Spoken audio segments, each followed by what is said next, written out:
Hello friends, ધોરણ 10 સામાજિક વિજ્ઞાન પાઠ 1 ભારતનો વારસો. મિત્રો, લાસ્ટ લેક્ચરની અંદર આપણે પ્રાકૃતિક વારસો અને સાંસ્કૃતિક વારસા વિશેની ચર્ચા કરી હતી કે પ્રાકૃતિક પર્યાવરણ અને માનવ જીવન વચ્ચેના નિકટતમ સંબંધોનું પરિણામ એટલે પ્રાકૃતિક વારસો અને સાંસ્કૃતિક વારસો એટલે માનવ સર્જિત વારસો.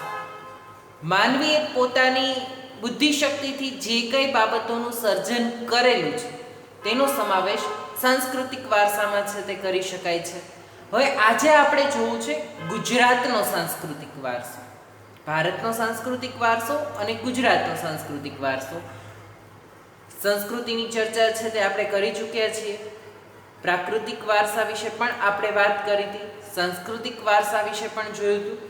હવે ગુજરાતનો સાંસ્કૃતિક વારસો એટલે કે ગુજરાતના સાંસ્કૃતિક વારસાના સ્થળો 3 માર્ક્સમાં મિત્રો પણ પૂછાય છે, 2 માર્કમાં પણ પ્રશ્ન છે એ પૂછાય છે કે ઐતિહાસિક સ્થળો, ગુજરાતના સાંસ્કૃતિક વારસાના ઐતિહાસિક સ્થળો વિશે માહિતી આપો, ગુજરાતના સાંસ્કૃતિક વારસાના ધાર્મિક સ્થળો વિશે માહિતી આપો, સાંસ્કૃતિક મહોત્સવો, મેળાઓ એના વિશે પણ પૂછાય છે, પુરાતત્વીય સ્થળો એટલે કે ખોદકામ દરમિયાન જે સ્થળો પ્રાપ્ત થયેલા છે તેવા સ્થળો વિશેની માહિતી પણ પૂછાય છે.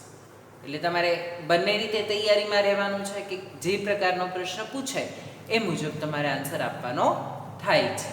આપણે અહીંયા છે બંને પ્રકારે છે એ જોઈએ તો ગુજરાતના સાંસ્કૃતિક વારસાના પૌરાણિક અને પુરાતત્વીય સ્થળો. પૌરાણિક એટલે પ્રાચીન સમયના, પુરાતત્વીય એટલે કે જ્યાંથી આપણને પ્રાચીન સમયના અવશેષો પ્રાપ્ત થયા છે તે પ્રકારના સ્થળો, જેમાં લોથલ, રંગપુર, ધોળાવીરા, રોજડી, શ્રીનાથગઢ આટલા સ્થળોનો સમાવેશ થાય છે. આ સિવાય પણ બીજા સ્થળો છે પણ એ ગુજરાત બહારના છે, બરાબર છે. ગુજરાતના આ સ્થળો છે જેમાંથી આપણે લોથલ વિશે અને ધોળાવીરા વિશે અને પછીના પાઠમાં છે તે ભણવાનું છે. શિલ્પ અને સ્થાપત્ય એ પાઠમાં આપણે આ સ્થળો વિશે વિગતવાર ચર્ચા કરવાની છે. સિંધુ ખીણની સંસ્કૃતિના અવશેષો ધરાવતા આ સ્થળો છે કે જ્યાંથી પ્રાચીન નગરો પ્રાપ્ત થયેલા છે. લોથલ ધોળકા તાલુકામાં આવેલું છે, અમદાવાદ ડિસ્ટ્રિક્ટ. રંગપુર છે તે લીંબડી તાલુકાનું છે, સુરેન્દ્રનગર જિલ્લો.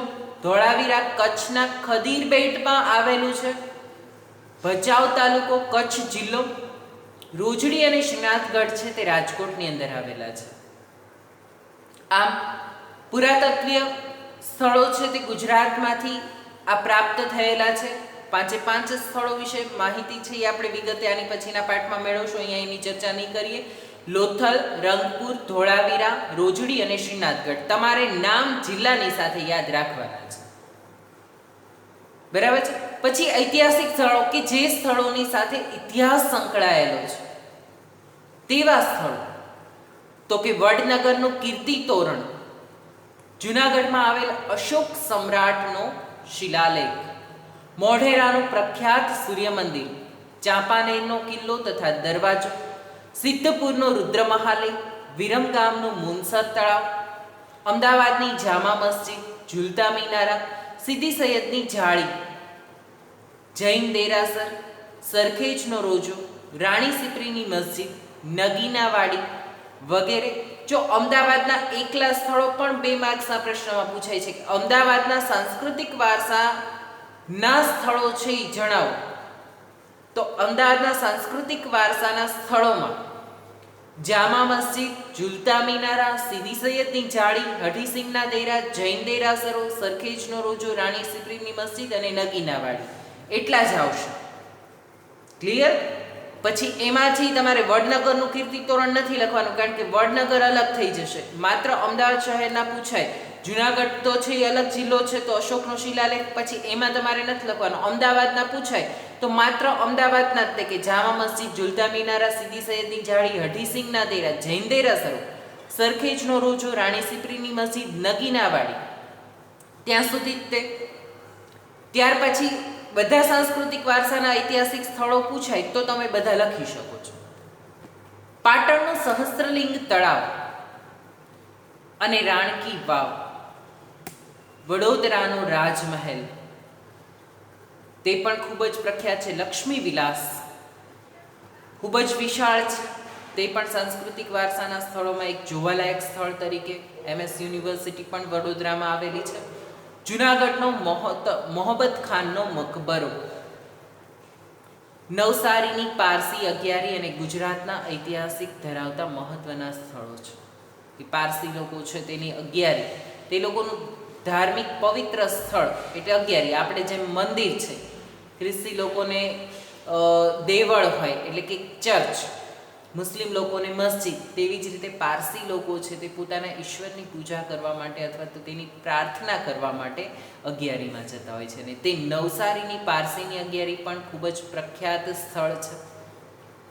ધાર્મિક સ્થળો, ધર્મની સાથે જોડાયેલા છે તેવા સ્થળો, તો દ્વારકામાં દ્વારકાધીશનું મંદિર, 4 ધામોમાંનું પણ એક ધામ છે દ્વારકાધીશનું મંદિર. બરાબર છે. મુખ્ય 4 ધામ છે. કયા કયા? તો કે બદ્રીનાથ, કેદારનાથ, ગંગોત્રી, યમનોત્રી, એ ઉત્તરાખંડના 4 ધામ થયા. ચારેય દિશાઓમાં પણ એક એક ધામ આવેલા છે, જેમાં રામેશ્વર, જગન્નાથપુરી, દ્વારકા અને બદ્રીનાથ એ મોટા 4 ધામ ગણાય છે. જેમાં દ્વારકાધીશનું મંદિર ધાર્મિક સ્થળોમાં ગુજરાતમાં આવેલા, અહીંયા આપણે ગુજરાતની જ વાત કરશું, તો ગુજરાતમાં આવેલા સાંસ્કૃતિક વારસાના ધાર્મિક સ્થળો કયા કયા છે એવો પ્રશ્ન પૂછાય તો દ્વારકાધીશનું મંદિર જગતગુરુ શંકરાચાર્યની શારદા પીઠ, 12 જ્યોતિર્લિંગ પૈકીનું એક જ્યોતિર્લિંગ એટલે સોમનાથનું મંદિર. ઉત્તર ગુજરાતમાં અંબાજી શક્તિપીઠ છે.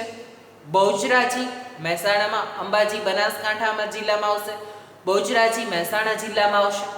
મહાકાળી માનું મંદિર પાવાગઢમાં, મીરા દાતાર ઉનાવા પાટણ જિલ્લામાં આવશે. જૈન તીર્થ પાલિતાણા ભાવનગર ડિસ્ટ્રિક્ટ, શત્રુંજય પર્વત ઉપર અનેક મંદિરો છે તે આવેલા છે. રણછોડરાયજીનું મંદિર ડાકોર, ખેડા, શામળાજી અરવલ્લી જિલ્લો વગેરે ગુજરાતના ધાર્મિક મહત્વ ધરાવતા તીર્થસ્થાનો છે. સાંસ્કૃતિક મહોત્સવો કે જે સંસ્કૃતિની, ભારતીય સંસ્કૃતિની સાથે જોડાયેલા છે. કયા કયા ઉત્સવોનું આયોજન છે એ કરવામાં આવે છે? તો પોળો ઉત્સવ, પોલોના જંગલો આવેલા છે, જ્યાં 7મી સદીથી લઈને 12મી સુધી સદીના ઐતિહાસિક પ્રાચીન મંદિરો આવેલા છે, જેના ભગ્નાવશેષો છે માત્ર અત્યારે. તો ત્યાં પોળો ઉત્સવ છે તે 1 વીક સુધી છે એ ઉજવવામાં આવે છે. વિજયનગર સાબરકાંઠામાં પોળોના જંગલો આવેલા છે. પતંગ ઉત્સવ અને કાંકરિયા કાર્નિવાલ અમદાવાદમાં તેની ઉજવણી છે એ કરવામાં આવે છે, જેનાથી તમે બધા પરિચિત છો.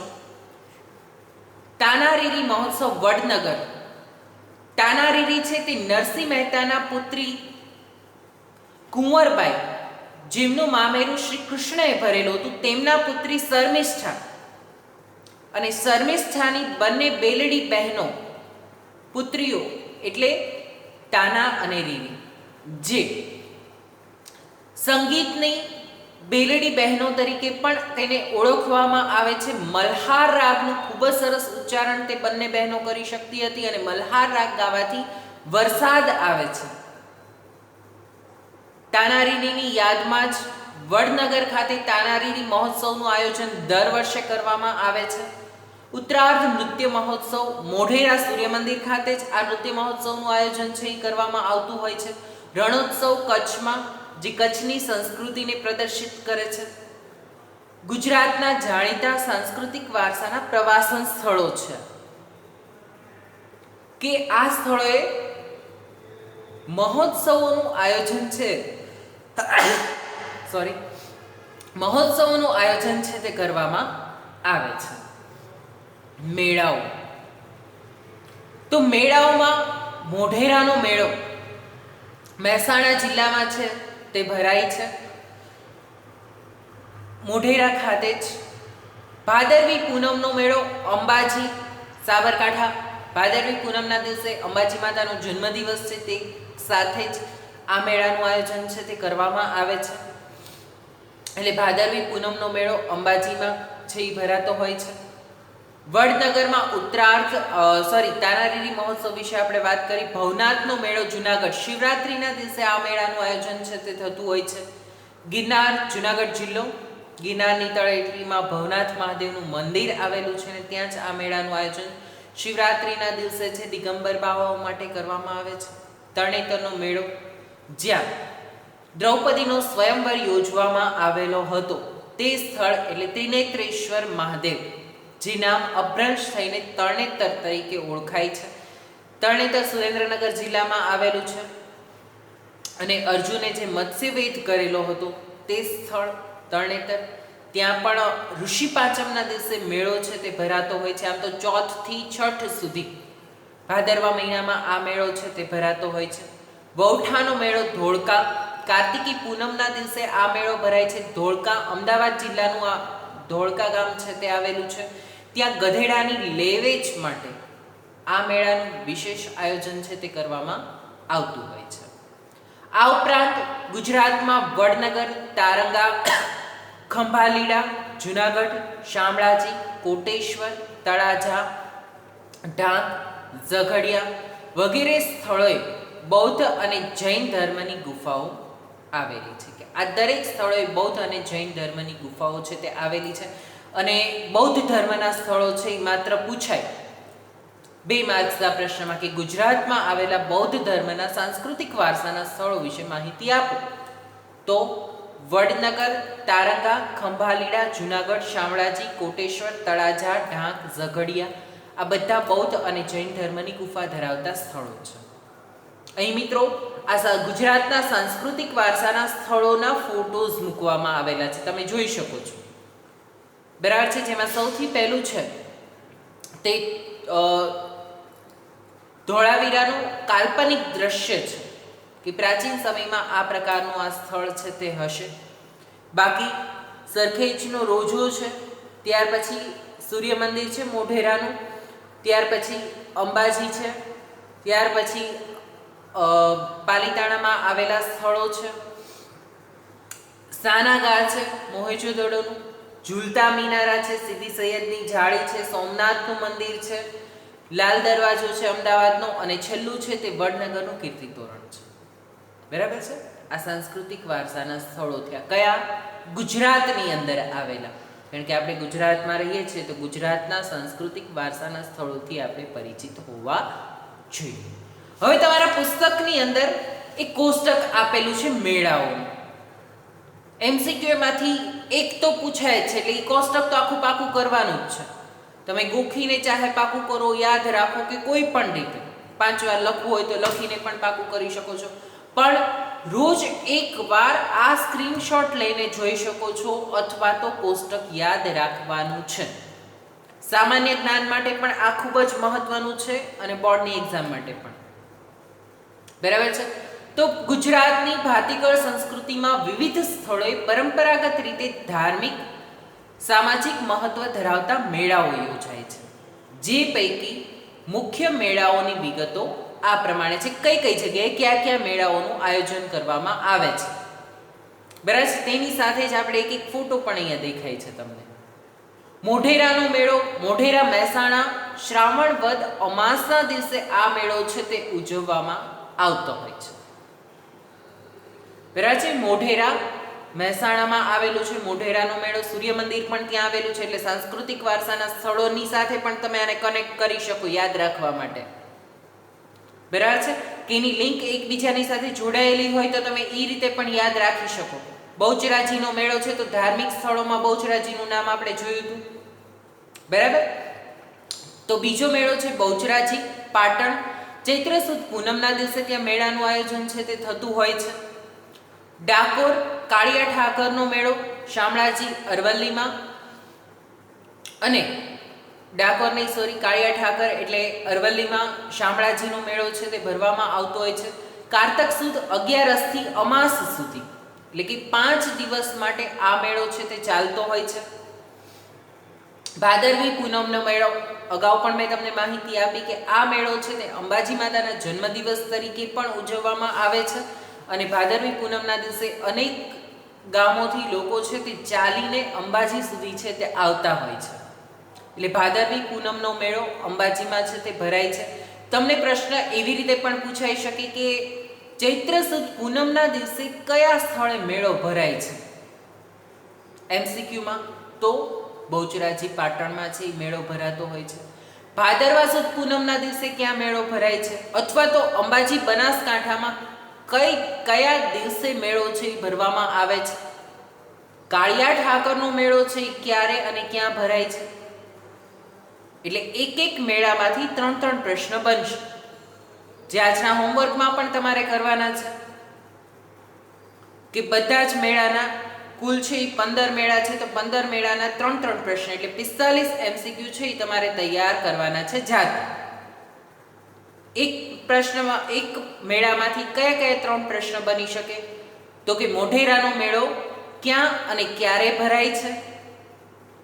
અથવા તો મોઢેરા મહેસાણા ખાતે કયો મેળો ભરાય છે? તો કે મોઢેરાનો મેળો. અથવા તો શ્રાવણ વદ અમાસના દિવસે કઈ જગ્યાએ મેળો ભરાય છે? તો મહેસાણા મોઢેરાનો મેળો ભરાય છે. સમજાઈ ગયું? એટલે આ 3 પ્રકાર એટલે તમને યાદ જ રહી જશે ઓટોમેટિકલી. આગળ જોઈએ આપણે ભવનાથનો મેળો. જુનાગઢ ગિરનારમાં મહોત્સવમાં પણ આપણે તેના વિશે વાત કરી છે.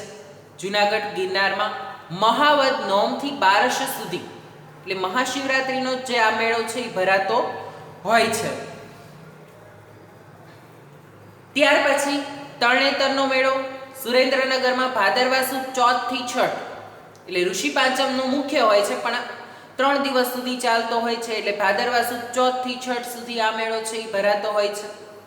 ભડિયાતનો મેળો મીરાદાતારનો રજબ માસની મુસ્લિમ ધર્મનો આપણે જેમ કારતક માક્ષર પોષ મહા તેવી રીતે હોય છે, તે મુસ્લિમ ધર્મમાં પણ રજબ માસ એવી રીતે જુદા જુદા મહિનાઓ હોય છે. તેમાં રજબ માસની 9 થી 11 સુધીમાં આ મેળો છે તે ભરાતો હોય છે. અમદાવાદમાં જ અમદાવાદ જિલ્લાનું ભડિયાદ ગામ છે ત્યાં. નકળંગનો મેળો ભાવનગરમાં ભરાય છે. ભાદરવા સુદ વદ અમાસના દિવસે આ મેળાનું આયોજન છે તે થતું હોય છે. ત્યાર પછી માધવપુરનો મેળો, જ્યાં શ્રી કૃષ્ણ ભગવાનના રૂક્ષ્મણીજીની સાથે વિવાહ થયા હતા તે સ્થળ એટલે માધવપુર પોરબંદરમાં આવેલું છે. ને ચૈત્ર સુદ 9 થી 13 સુધી આ યાદગીરી માટે છે મેળાનું આયોજન છે ત્યાં કરવામાં આવે છે. વૌઠાનો મેળો ધોળકામાં ભરાય છે. અમદાવાદ જિલ્લાનું ધોળકા ગામ છે. કારતક સુદ પૂનમના દિવસે આ મેળાનું આયોજન થાય છે અને ગધેડાની લેવેચ માટે આ મેળો છે તે ભરાય છે. મીરાદાતારનો મેળો ઉનાવા ઊંઝામાં આ મેળાનું આયોજન છે તે થતું હોય છે. રજબ માસની 16 થી 22ની તિથિ હોય છે ત્યારે આ ભરાય છે. રજબ માસની 9 થી 11 સુધી અમદાવાદના ભડિયાદમાં મેળો હોય છે અને 16 થી 22મી તિથિ સુધી ઉનાવામાં ઊંઝામાં મેળા હોય છે. કયો? મીરાદાતારનો મેળો. ઓલો ભડિયાદનો મેળો 9 થી 11, મીરાદાતારનો મેળો 16 થી 22 તિથિ સુધી. ડાંગ દરબારનો મેળો આદિવાસી લોકો માટે, કારણ કે ડાંગ દરબાર છે તે ડાંગ જિલ્લામાં આદિવાસી લોકોની સંખ્યા ખૂબ જ આવેલી છે અને ત્યાં ડાંગ દરબારનું આયોજન છે તે કરવામાં આવે છે. આ ડાંગ દરબારની અંદર આદિવાસી રાજાઓ કે જેમણે વિલીનીકરણ સમયે બધું જ પોતાના જંગલોની બધું જ છે એ સરકારને આપી દીધું હતું, તે માટે આ ડાંગ દરબારનું આયોજન છે એ કરવામાં આવતું હોય છે. અને ડાંગ દરબાર નો મેળો ફાગણ સુદ પૂનમના દિવસે છે તે ભરવામાં આવે છે, જે રાજાઓને સાલિયાણું પણ આપવામાં આવે છે. એટલે સરકાર તરફથી અમુક રકમ આપવામાં આવતી હોય છે. ગોળ ગધેડાનો મેળો ગરબાડા દાહોદમાં આ ભરાય છે મેળો. હોળી પછીના 5મા કે 7મા દિવસે આ મેળાનું આયોજન છે તે કરવામાં આવતું હોય છે. કાર્તિકી પૂર્ણિમાનો મેળો સોમનાથ કારતક સુદ પૂનમના દિવસે આ ગીર છે, ગીર સોમનાથ જિલ્લામાં છે એ ભરાતો હોય છે. બરાબર છે. હવે જો કાર્તિકી પૂનમના દિવસે 2 મેળા ભરાય છે. તમે જોયા આગળ કયો મેળો યાદ કરો તો તમે? વૌઠાનો મેળો, જ્યાં ગધેડાની લેવેચ થાય છે ધોળકાનું અમદાવાદમાં, અને બીજો કાર્તિકી પૂનમના દિવસે મેળો ભરાય છે ક્યાં? સોમનાથ ગીરમાં. બરાબર છે. એટલે ઘણી વખત એવું પૂછે કે એ અને બી બંને, એ સોમનાથ ગીર, બી વૌઠાનો મેળો અથવા તો કાર્તિકી પૂર્ણિમાનો મેળો અને વૌઠાનો મેળો, સી કોઈ પણ અન્ય ઓપ્શન મૂકી શકે ને ડીમાં એમ પૂછે કે એ અને બી બંને, તો કાર્તિકી પૂનમના દિવસે બે સ્થળે મેળા ભરાતા હોય તો ઓપ્શનમાં એવું પણ હોઈ શકે, તો તમારે એ પ્રમાણે યાદ રાખવું પડશે. ભૂંગરિયાનો મેળો છોટાઉદેપુર અને કવાંટ હોળીથી રંગપંચમ સુધી આ મેળાનું આયોજન છે એ કરવામાં આવતું હોય છે. તો આ પ્રકારે ગુજરાતની અંદર આટલા મેળાઓનું આયોજન છે તે કરવામાં આવે છે. અહીંયા આપણે 15 મેળાઓ વિશેની વાત કરી. તમે કોષ્ટક વ્યવસ્થિત રીતે પાકું કરજો. હવે આપણે જોઈએ સાંસ્કૃતિક વારસો અને પ્રાકૃતિક વારસા વચ્ચે તફાવત શું છે. 3 માર્ક્સના પ્રશ્નમાં છે આ તફાવત પણ પૂછાતો હોય છે. તો ભારતના પ્રાકૃતિક વારસા તફાવત હંમેશા 2 વિભાગમાં જ લખવાનો છે, અહીંયા દર્શાવેલો છે તે જ મુજબ. તો ભારતના પ્રાકૃતિક વારસામાં પર્વતો, નદીઓ, ઝરણા, નદીઓના ખીણ પ્રદેશો, જંગલો, મેદાનો, રણો, સાગરો, દરિયા કિનારા, ઋતુઓ, વૃક્ષો, વનસ્પતિ, જીવજંતુઓ, પશુ પક્ષીઓ વગેરે બાબતોનો સમાવેશ થાય છે. જ્યારે સાંસ્કૃતિક વારસામાં રાજમહેલો, ઇમારતો, શિલાલેખો, સ્તૂપો, ચૈત્યો, વિહારો, મંદિરો, મસ્જિદો, મકબરાઓ, ગુંબજો, કિલ્લાઓ, દરવાજાઓ, પૌરાણિક અને ઉત્ખનન કરેલા સ્થળો, જળાશયો, આપણા સ્વાતંત્ર્ય સંગ્રામ સહિતના ઐતિહાસિક સ્થળો અને સ્મારકો વગેરેનો સમાવેશ થાય છે. પ્રાકૃતિક વારસો એ પ્રકૃતિએ સર્જેલો છે, જ્યારે સાંસ્કૃતિક વારસો માનવ સર્જિત છે, એટલે કે માણસ દ્વારા તેનું સર્જન થયેલું છે. અગાઉ આપણે એના વિશેની ચર્ચા કરેલી છે, અહીંયા માત્ર આપણે તફાવતની ચર્ચા કરશું. તે પ્રકૃતિ તરફથી મળેલી અમૂલ્ય ભેટ છે, જ્યારે સાંસ્કૃતિક વારસો છે તે આપણને પૂર્વજો તરફથી મળેલો છે. ઓલો આપણને કુદરત જ આપે છે સીધો, જ્યારે સાંસ્કૃતિક વારસો છે એ તો આપણા પૂર્વજોએ આપણને આપેલો છે. પ્રાકૃતિક વારસો છે તેણે સાંસ્કૃતિક વારસાના ઘડતરમાં અમૂલ્ય ફાળો આપેલો છે. તેનો વિકાસ ઐતિહાસિક યુગોની સાથે થયેલો છે, સાંસ્કૃતિક વારસાનો વિકાસ. એટલે આ પ્રમાણે તફાવતમાં છે એ પૂછાય તો તમારે છે તે લખવાનું રહેશે. હવે આપણે જોવું છે, આપણે સાંસ્કૃતિક વારસો અને પ્રાકૃતિક વારસો પરસ્પર ગાઢ સંબંધ ધરાવે છે એમ શેના ઉપરથી આપણે કહી શકીએ. તો મિત્રો તમે બધા જ જાણો છો, બંને વારસાના ચર્ચા વખતે પણ આપણે એ બાબતની ચર્ચા કરી હતી કે બે વારસા એકબીજાની સાથે જોડાયેલા છે. જો વૃક્ષો છે એ પ્રાકૃતિક વારસાનું અંગ છે, બરાબર છે, તો વૃક્ષોની પૂજા કરીએ છીએ એ સાંસ્કૃતિક વારસામાં આવશે. વૃક્ષોનો ઉપયોગ કરીને આપણે જુદી જુદી ઔષધિઓ બનાવીએ છીએ, તે શેમાં આવશે? સાંસ્કૃતિક વારસામાં આવશે.